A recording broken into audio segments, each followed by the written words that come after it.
भक्तों को राधे राधे। श्रीमद् भागवत गीता एकमात्र ऐसा ग्रंथ है जो मनुष्य को जीने का सही तरीका बताता है।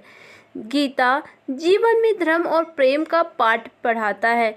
गीता जीवन में धर्म, कर्म और प्रेम का पाठ पढ़ाता है। श्रीमद् भागवत गीता के मनुष्य जीवन की प्रत्येक समस्या का समाधान मिलता है और ये आधुनिक युग में समस्या से घिरे हुए मनुष्य को एक कार्यशील जीवन देने के लिए प्रेरित करता है। भागवत गीता ऐसा प्रेरणादायक संदेश का महासागर है जो जीवन से निराश मनुष्य को आशाओं से भर देता है। गीता संपूर्ण जीवन दर्शकों और इसका अनुकरण करने वाले व्यक्ति सर्वश्रेष्ठ होते हैं। श्रीमद् भागवत गीता में श्री कृष्ण कहते हैं कि हे अर्जुन, जो भी मनुष्य श्रद्धा से युक्त होकर और दोष से रहित होकर इस गीता का शास्त्र अध्ययन, श्रवण और मन से करता है, वह सभी पापों से मुक्त होकर के मेरे परम धाम को प्राप्त करता है। दोस्तों, इसीलिए कहा जाता है कि जिस घर में भी श्रीमद् भागवत गीता का पाठ हर रोज और पढ़ा और सुना जाता है, उस घर में कभी भी कोई संकट या परेशानी नहीं आती। श्री भगवत गीता और श्री कृष्ण का आशीर्वाद हमेशा उस घर पर बना रहता है और जीवन में सुख संपत्ति और धन बेहो और आनंद से परिपूर्ण हो जाता है। साथियों, आज की इस बेहद ही खास वीडियो में हम संपूर्ण श्रीमद् भागवत गीता के बारे में बात करेंगे, जिसे जानकर आप श्रीमद् भागवत गीता का सही मतलब समझ पाएंगे। साथियों, अधूरा ज्ञान हमारे जीवन में काफ़ी उपयोग नहीं होता और बल्कि हानिकारक होता है। इसलिए इस गीता ज्ञान को पूरे अंत तक सुने और इसे विचार को आप हर रोज सुबह और रात में सोने से पहले अवश्य सुने। इससे आपके विचार और जीवन में सकारात्मक परिवर्तन अवश्य आएगा। श्रीमद् भागवत गीता में भगवान श्री कृष्ण कहते हैं, हे अर्जुन, यह संसार मेरी ही माया है। यहाँ संसार मुझसे ही उत्पन्न हुआ है और मैं ही इसका पालन पोषण करता हूँ और मैं ही इस सृष्टि का विनाश भी करता हूँ। मैं भूत, वर्तमान और भविष्य के सभी प्राणियों को जानता हूँ, लेकिन वास्तविकता में मुझे कोई नहीं जानता। श्री कृष्ण कहते हैं कि जिस तरह प्रकाश की ज्योति अंधेरे में चमकती है, ठीक उसी प्रकाश साथ ही सत्य भी चमकता है। इसलिए मनुष्यों को हमेशा सत्य की राह पर चलना चाहिए।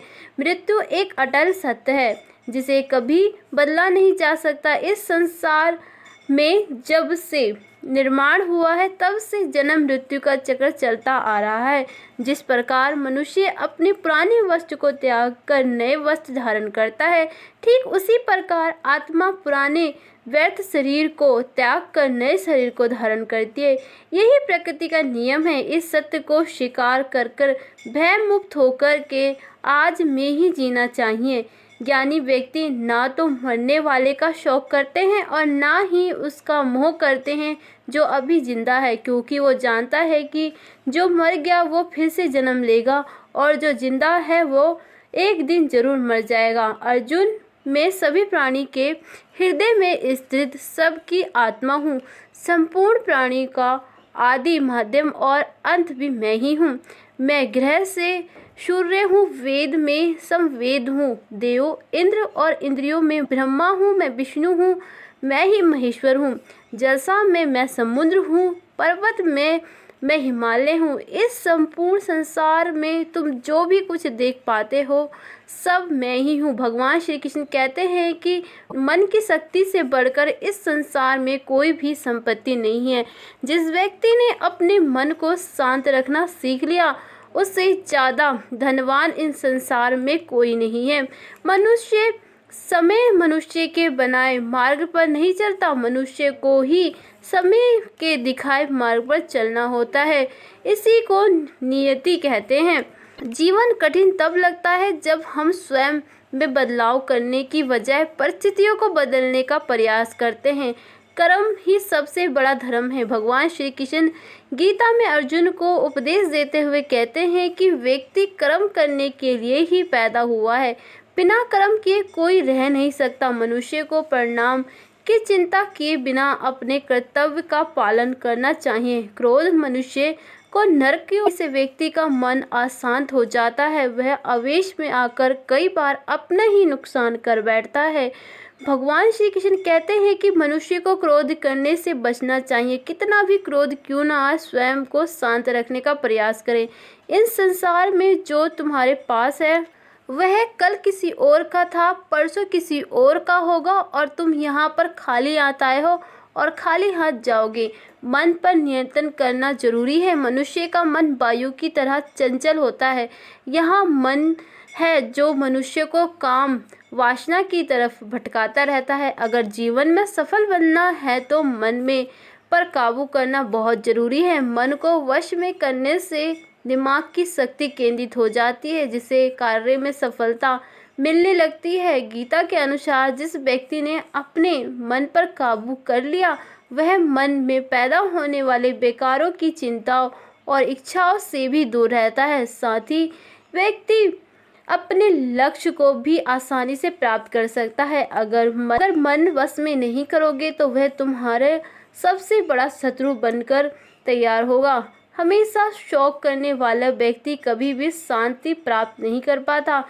इसलिए संदेह करने से बचना। अधिक संदेह करने से शांति भंग हो जाती है और व्यक्ति भ्रमित होकर अपने संबंधों को नष्ट कर डालता है। तन की सुंदरता मन को आकर्षित करती है, जबकि स्वभाव की सुंदरता हृदय को आकर्षित करती है। इसीलिए मनुष्य का स्वभाव हमेशा निर्मल होना चाहिए। कौन क्या कर रहा है और क्यों कर रहा है, इस सब से आप जितना दूर रहेंगे उतने ही खुश रहेंगे। ज़िंदगी में हम कितने सही हैं और कितने गलत, ये सिर्फ दो लोग जानते हैं, एक आत्मा और दूसरी आपकी अंदर आत्मा। भगवान श्री कृष्ण कहते हैं कि जिस मनुष्य के अंदर ज्ञान की कमी होती, ईश्वर की श्रद्धा नहीं होती, वह मनुष्य जीवन में कभी भी आनंद और सफलता को प्राप्त नहीं कर पाता। मोह विनाश का कारण होता है। मनुष्य के दुख का मूल कारण उसका मोह ही होता है। वह जितना अधिक मोह लगाएगा उतना अधिक कष्ट भी भोगना पड़ता है। अतीत नहीं बदल सकता, चिंता भविष्य नहीं संवार सकती। इसीलिए वर्तमान का आनंद लेना ही जीवन का सच्चा सुख है। श्री कृष्ण कहते हैं कि जो तुम्हारा साथ देता है तुम उसका साथ दो, और जो तुम्हें धोखा देता है तुम उसे त्याग दो। जिस जगह आपका सम्मान ना हो वहाँ कभी जाना नहीं चाहिए, वरना लोग आपको कमज़ोर और मूर्ख समझेंगे। जहाँ बारिश ना हो वहाँ फसल खराब हो जाती है, और जहाँ संस्कार ना हो नस्ल खराब हो जाती है। इतनी जल्दी दुनिया की कोई चीज़ नहीं बदलती जितनी जल्दी इंसान की नीयत और नर बदल जाती है। कभी भी किसी के सामने अपनी सफाई पेश मत करना, क्योंकि तुम पर विश्वास है उसे सफाई की कोई ज़रूरत नहीं है, पर जिसे तुम पर विश्वास ही नहीं है वो तुम्हें कभी भी समझ ही नहीं पाएगा। बुद्धिमान लोग चुप रहते हैं, समझदार लोग बोलते हैं और मूर्ख लोग बहस करते हैं। सपने और लक्ष्य से एक ही अंतर है। सपनों के लिए मेहनत करने के लिए नींद चाहिए, बिना नींद की मेहनत। नज़र का इलाज तो मुमकिन है लेकिन नज़रिया का इलाज मुमकिन नहीं है। स्वयं को अच्छा बना लीजिए, दुनिया से एक बुरा इंसान कम हो जाएगा। साथ ना देने वाले तो सिर्फ एक बहाना चाहिए, वरना साथ निभाने वाले तो आखिरी सांस तक साथ। जिंदगी में एक बात जरूर याद रखना, क्योंकि किसी के हाथ से छीनकर जरूर ले जा सकता है कोई, लेकिन कोई नसीब से छीनकर नहीं ले जा सकता। किसी को कुछ देकर घमंड मत करो, क्योंकि क्या पता तू दे रहा है या पिछले जन्म का कर चुका रहा है। घमंडी मनुष्य का वंश बेहो और पछता तीनों ही चार चीज़ें छीन लेता है। विश्वास ना हो तो रावण, कौरव और कंस को देख लो। किसी पर विश्वास करना हो तो आप उसकी बातों पर नहीं उसकी हरकतों पर ध्यान दो। गुस्से भगवान श्री कृष्ण कहते हैं कि जो मनुष्य मुझे जान लेता है वह जन्म मरण के बंधन से मुक्त हो जाता है। जो मनुष्य भगवत गीता का पाठ कर उसे अपने अमल करता है उसके सारे दुष्कर्म का प्रभाव समाप्त हो जाता है। जो भाग में है वह भाग कर आ जाएगा और जो भाग में नहीं है वो आकर भी चला जाएगा। जैसे हवा के झोंके नाव पलट देता है, वैसे ही मनुष्य की इच्छा बुद्धि को भ्रष्ट कर देती है। जो मनुष्य सुख और दुख में मन और अपना मन में शांति रखता है, वह मनुष्य मुझे अति प्रिय है। समझदारी जब समझदार व्यक्ति संबंध निभाना बंद कर देता है तो समझ लेना चाहिए कि उसकी आत्मसम्मान को कहीं ना कहीं ठेस अवश्य पहुंची है। प्रेम सदा माफ़ी मांगना पसंद करती है और अहंकार सदैव माफ़ी सुनना पसंद करती है। भगवान श्री कृष्ण कहते हैं कि कर्म ही तुम्हारी पहचान है, वरना एक नाम तो या हजारों इंसान है। अच्छे कर्म करने के बावजूद भी लोग केवल तुम्हारी बुरी बातों को याद रखेंगे। इसलिए लोग के क्या कहते हैं इस पर कभी ध्यान मत दो। किसी को धोखा देना एक कर्ज है, जाओ आपको किसी और के हाथ में एक दिन जरूर मिलेगा। एक अच्छा नज़र वही है जो सिर्फ अपनी कमी और दूसरों के गुण की तलाश करता है। कभी उस व्यक्ति पर भरोसा मत करो जो वक्त के साथ जो व्यक्ति स्वभाव बदल लेता है। जीवन में कभी किसी से अपनी तुलना मत करो। तुम जैसे हो सर्वश्रेष्ठ हो और सबसे अच्छे हो। सबको अपने जीवन बदलने के लिए समय मिलता है, परंतु समय बदलने के लिए दोबारा जीवन नहीं मिलता। श्री कृष्ण कहते हैं जो होने वाला है वो होकर रहेगा और जो नहीं होने वाला वो कभी नहीं होता। ऐसा नियंत्रण जिनकी बुद्धि में होता है उन्हें चिंता कभी नहीं हो सकती। अच्छी नियम से किए गए काम कभी भी व्यर्थ नहीं होता और उसका फल आपको जरूर मिलेगा। जीवन में सबसे बड़ी गलती वही होती है जिसे गलती से हम कुछ सीख नहीं पाते। तुम आज जो भी काम कर रहे हो उसका फल तुम्हें कल अवश्य प्राप्त। जो तुम्हारे पास वह तुम्हारे द्वारा किए गए पिछले कर्मों का हिसाब है। भगवान श्री कृष्ण कहते हैं जो मनुष्य श्रद्धा भाव से मेरी भक्ति करता है, मैं उसे सदैव वो चीज़ देता हूँ जो उसके पास नहीं है और मैं उसकी सदैव रक्षा करता हूँ जो उसके पास भी है। ये छोटी सी कहानी से हम आपको समझाना चाहते हैं कि मन को कैसे बेवजह किसी बात को लेकर हम मन में फिजूल तरह तरह के सवाल उठने लगते हैं। अगर कभी कोई हमें कुछ बात कह देता है तो वो बात हमारे मन में बार बार घूमती रहती है और उस बात को लेकर हम अक्सर बहुत तनाव में आ जाते हैं। इस वजह से हमारी सेहत पर इसका बहुत बुरा असर पड़ता है। तो इस बेवजह उठ रहे सवालों को कैसे हम शांत कर सकते हैं, बेचैनी को कैसे शांत कर सकते हैं और हम इस तनाव से बाहर कैसे निकल सकते हैं, इस कहानी से मैं आपको श्री कृष्ण के 4 उपदेश बताऊंगी जिसे आप अपने जीवन में अपनाकर उसे तनाव से बाहर निकल जाएंगे और अच्छे कर्म से जीवन व्यतीत कर सकेंगे और अच्छी ज़िंदगी जी सकेंगे। यहाँ पर बताए गए 4 उपदेश आपको आपकी पूरी ज़िंदगी के बदल सकते हैं अगर आप इन 4 उपदेश को अपने जीवन में अपना लेते हैं तो फिर आप अपने जीवन को एक खुशहाल ज़िंदगी में बदल सकते हैं और फिर आपका मन भी बेचैन नहीं होगा, ना ही उदास रहेगा और ना ही बेफिजूल के कामों में व्यस्त रहेगा। तो चलिए शुरू करते हैं। एक बहुत बड़े ज्ञानी व्यक्ति किसी पेड़ के नीचे ध्यान कर रहे थे। तभी एक राजकुमार उस ज्ञानी व्यक्ति के पास आते हैं और उनसे कहते हैं कि महोदय, आप हमेशा कहते हैं कि ध्यान करो, लेकिन मेरे लिए तो ध्यान करना तो दूर की बात है। मैं कुछ समय के लिए अपनी आंखें बंद कर शांत भी नहीं कर सकता और ना ही शांत होकर बैठ पाता हूँ। मेरा मन इतना बेचैन है कि यह हर समय कुछ न कुछ सोचता रहता है।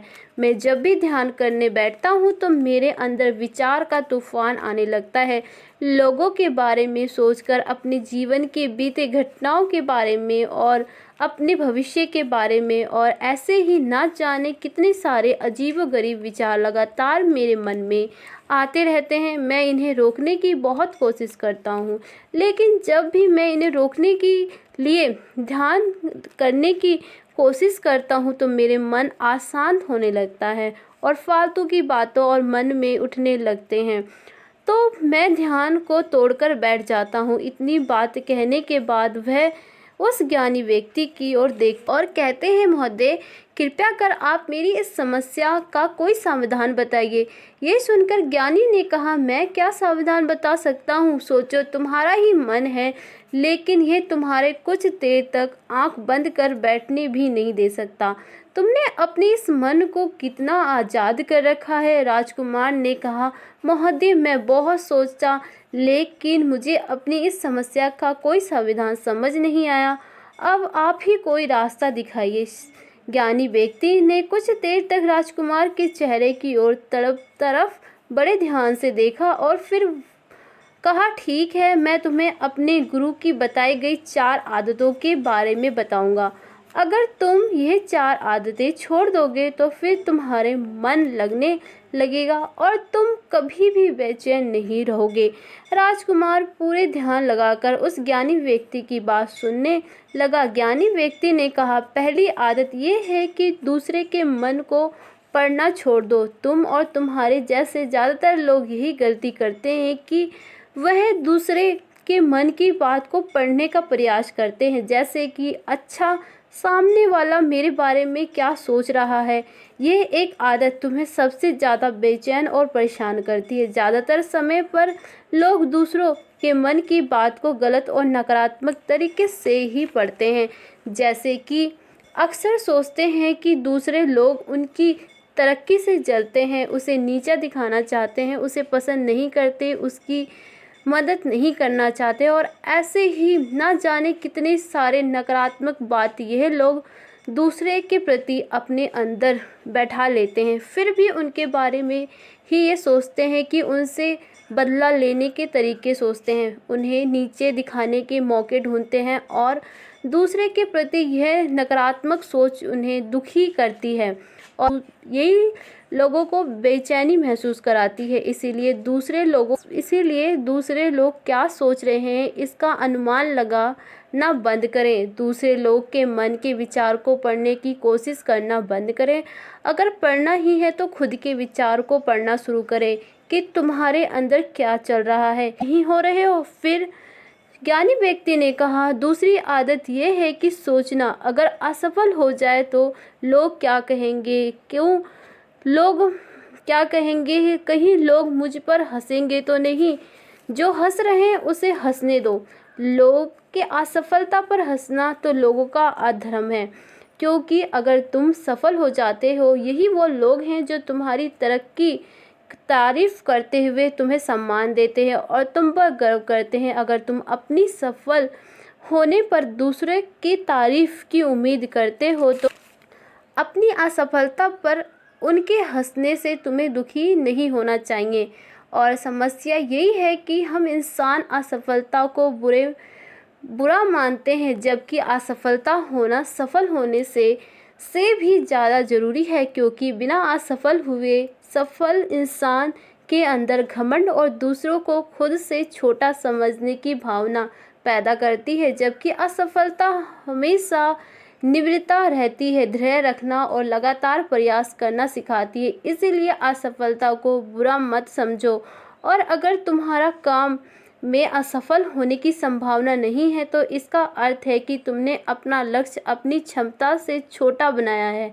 और अगर लोग तुम पर हंस नहीं रहे तो तुम्हें ताने नहीं मार रहे हैं, तो तुम्हारी बुराई नहीं कर रहे, तो इसका मतलब है कि तुम अंदर से मरे हुए हो। तुम अपनी मानसिकता सीमा से बाहर जाकर कुछ नया करने का प्रयास नहीं कर पा रहे, क्योंकि असफल भी वही होता है जो कुछ नया करने का प्रयास करता है। और एक बात हमेशा याद रखना, अगर तुम्हारे अंदर असफल होने का साहस नहीं है तो तुम कभी भी कोई भी बड़ा लक्ष्य हासिल नहीं कर पाओगे। जो तुम करना चाहते हो वो इसलिए असफल होना और लोग के हंसने से डरना बंद करो। और ज्ञानी व्यक्ति ने आगे कहा कि तीसरी आदत ये है कि बेवजह समय को बर्बाद करना छोड़ दो। लोगों को लगता है कि वह समय को काट रहे हैं, लेकिन असल में समय हर बार उन्हें काट रहा होता है। लोग के द्वारा समय को व्यर्थ के कामों में बर्बाद करने का केवल एक ही कारण है, वह यह है कि उन्हें लगता है कि उनके पास बहुत समय है, जबकि सच्चाई यह उनसे पहले वाले लोगों को भी यही लगता था कि उनके पास बहुत समय है, लेकिन उन्हें पता नहीं चल पाया कि कब समय बीत गया और उनका बुलावा आ गया। और जब तक उन्हें अपनी गलती का एहसास हुआ तब तक समय उन्हें हाथ से निकल चुका था। बस पश्चाताप रह गया था कि सारा जीवन व्यर्थ के कामों में बर्बाद कर दिया और फिर इस दुनिया में से बिना खुद को जाने, बिना इस जीवन की सच्चाई को समझे वह चले गए। इसलिए जब तक यहाँ जीवन है इसे अच्छे कर्मों में लगाओ, खुद को जानने से, दूसरों की मदद करने में, लोग को सही राह दिखाने, मानवता के कल्याण में और दूसरी बात, समय को बर्बाद करने से आज तक किसी को खुशी नहीं मिली है। हालांकि समय काटने से तुम्हें क्षण भर की खुशी तो महसूस हो सकती है, लेकिन जब तुम्हें होश आता है, तुम देखते हो कि कितना सारा समय बर्बाद किया जा चुका है, तब तुम्हें खुद पर क्रोध आता है और तुम्हें पश्चाताप के भाव से भर जाते हैं। और फिर यही पश्चाताप का भाव तुम्हारे अंदर तनाव पैदा करता है और तुम्हें बेचैन भी करता है। अपनी उस गलती के बारे में मत सोचते रहो कि फिर तुम्हें किसी भी काम में मन नहीं लगता और तुम उदास रहने लगते हो, और यह चक्र लगातार चलता रहता है जिसकी शुरुआत हुई थी समय को काटने से। इसलिए समय को काटना बंद करो और वह करना शुरू करो जो ज़रूरत है। ज्ञानी व्यक्ति ने आगे कहा, चौथी आदत यह है कि सोचना छोड़ दो कि मुझे बार बार लोग क्या कहेंगे तो मैं कैसे कर पाऊँगा। असल में दूसरे से खुद की किसी भी चीज़ से तुलना करना ही व्यर्थ है और यह तुलना करना ही हमें हानि पहुंचाती है। सबकी परिस्थिति अलग अलग होती है, सबकी सोच अलग है। क्या वह अगर दूसरे नहीं कर पाते तो हो सकता है कि तुम ही कर जाओ, क्योंकि अक्सर वही लोग इतिहास रचते हैं जिससे ज़्यादा उम्मीद नहीं होती। और फिर हो सकता है कि जिसे तुम बड़ा समझ रहे थे, जिसके लिए तुम सोच रहे थे कि उसने बहुत मेहनत की, बहुत प्रयास किया, उसने कभी उतना प्रयास किया ही ना हो, केवल मेहनत का करने का दिखावा किया हो। क्योंकि ज़्यादातर लोग कभी उतनी मेहनत करते ही नहीं हैं जितनी उन्हें अपने लक्ष्य की प्राप्ति के लिए करनी चाहिए, और दूसरे लोग के सामने यह दिखावा का प्रयास करते रहते हैं कि मैंने तो बहुत मेहनत की थी लेकिन मेरी किस्मत ही ख़राब थी। और यही वो लोग हैं जो दूसरों को बातों में कहते रहते हैं कि जब इतनी मेहनत करने के बाद मैं सफल नहीं हो पाया तो तुम कैसे हो पाओगे। लेकिन अंदर ही अंदर इस बात को वो जानते हैं कि उन्होंने कभी उतनी कोशिश नहीं की थी जितनी उन्हें करनी चाहिए थी। यही बस दूसरों की नज़रों में अपनी इज्जत बचाने के लिए और इस डर से कि कहीं दूसरे व्यक्ति मुझसे आगे ना निकल जाए, यह अपनी अधूरे प्रयास से घबराते रहते हैं और दूसरों को डराते रहते हैं कि जब मैं इतना कर पाया तो तुम कैसे कर पाओगे। इसीलिए किसी दूसरे असफलता व्यक्ति को देखकर यह सोचना छोड़ दो कि तुम भी असफल हो जाओगे। तुम बस अपना सर्वश्रेष्ठ प्रयास करो, बाकी सब समय पर छोड़ दो। ज्ञानी व्यक्ति ने कहा, अगर तुमने ये 4 आदत छोड़ दी तो तुम्हारे मन एकदम शांत हो जाएगा और फिर तुम जहाँ चाहो वहाँ अपना मन लगा सकते हो। इतना कहकर वह ज्ञानी व्यक्ति शांत हो गए और राजकुमार भी सब समझ चुके थे कि उसने क्या करना है। उसके मन की इन 4 आदतों को छोड़ने का निश्चय किया। आशा